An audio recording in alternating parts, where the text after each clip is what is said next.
बच्चों, आज मैं आपसे विजयनगर साम्राज्य के कुछ प्रश्नोत्तर करना चाहती हूँ, जिससे आपको अगले अध्याय में ज्ञात होगा कि बहमनी से इसके कैसे संबंध थे।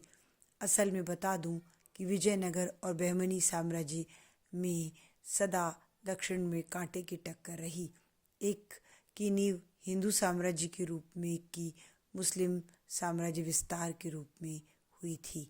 कुछ प्रश्न जो कि पंचिंग हैं, जो आपके लिए आवश्यक हो सकते हैं।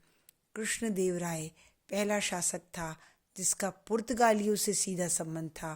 कृष्णदेवराय ने पुर्तगालियों से प्रथम संधि की थी। मैंने आपको पहले भी बताया था कि पुर्तगालियों से संधि करने के कारण उनका व्यापारिक सामंजस्य और समन्वय और विकास हुआ था। विजयनगर साम्राज्य में रायगोपुरम के निर्माता कौन से शासक थे? आपको ज्ञात है कि विजयनगर साम्राज्य का सबसे प्रबल और प्रतापी शासक कृष्णदेवराय था। उसी ने मंदिरों में गोपुरम की स्थापना की थी। तो रायगोपुरम मुख्यतः वेल्लारी में, हम्पी में, तिरुवनमल में, चिदम्बरम में, वेल्लारी में, हम्पी में, तिरुवनमल में, श्रीरंग व तिरुपति आदि मंदिरों में थे, जिसके निर्माता श्री कृष्णदेवराय ही थे।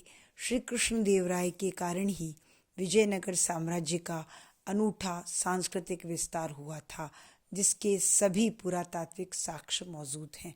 मैंने आपको पहले भी बताया था कि विजयनगर साम्राज्य एक वो हिस्सा था जिसके कारण विश्व हेरिटेज में हम्पी के कारण विजयनगर का नाम, हम्पी के कारण विजयनगर साम्राज्य का नाम अंकित है, दर्ज है। दक्षिण में विजयनगर मात्र एक ऐसा राज्य था जहां कई मुस्लिम धनुर्धर थे तथा हिंदू मुस्लिम सैनिक एकता से यह कार्य करते थे। आपको ज्ञात होगा कि मोहम्मद तुगलक के समय विजयनगर साम्राज्य अस्तित्व में आना प्रारंभ हो गया था। तो मोहम्मद तुगलक जब दक्षिण में दौलताबाद अपनी राजधानी ले गया था, तो हिंदुओं के साथ मुस्लिम भी गए थे और वो मुस्लिम वहाँ बस गए थे, रह गए थे। तो उन मुस्लिमों का हिंदुओं के साथ अच्छा संपर्क था। अतः विजयनगर साम्राज्य में सौहार्द का परिचायक है कि उनकी सेना में, आपको मैंने बताया था कि कई मुस्लिम धनुर्धर थे। हिंदू सेना में मुस्लिम धनुर्धर और तोपची भी थे।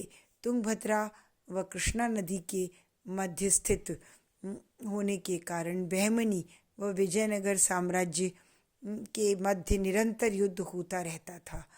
ये आपको पता है कि विजयनगर दक्षिण के दक्षिण में और ये बहमनी दक्षिण के उत्तर में स्थित था, आपको ज्ञात होगा। इसलिए इनमें दो आब नदी के मध्य स्थित होने के कारण साम्राज्य विस्तार की दृष्टि से परस्पर युद्ध होता रहता था। विस्तार के कारण इनमें जो टकराहट होती थी, उसके कारण राजनीतिक तनाव भी रहता था।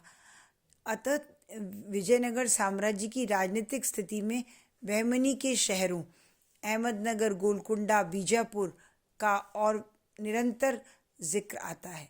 अहमदनगर जो राज्य था वो शियाओं का भी था, सुन्नियों का भी था और हिंदू मुसलमानों का आपस में बहमनी का और इनका युद्ध होता रहता था। और ये जो राज्य थे वो आपस में लड़ते रहते थे, जिसकी वजह से उत्तर के राज्य भी, उत्तर के शासक भी दक्षिण में शांति स्थापित करने के लिए लगातार चिंता करते थे और कई बार उन्हें दक्षिण में अभियान करना पड़ता था। आपको ज्ञात है कि अकबर ने भी अपने जीवन के अंतिम 20-25 साल यहीं बिताए थे और औरंगजेब की तो पूरी दक्षिण नीति थी।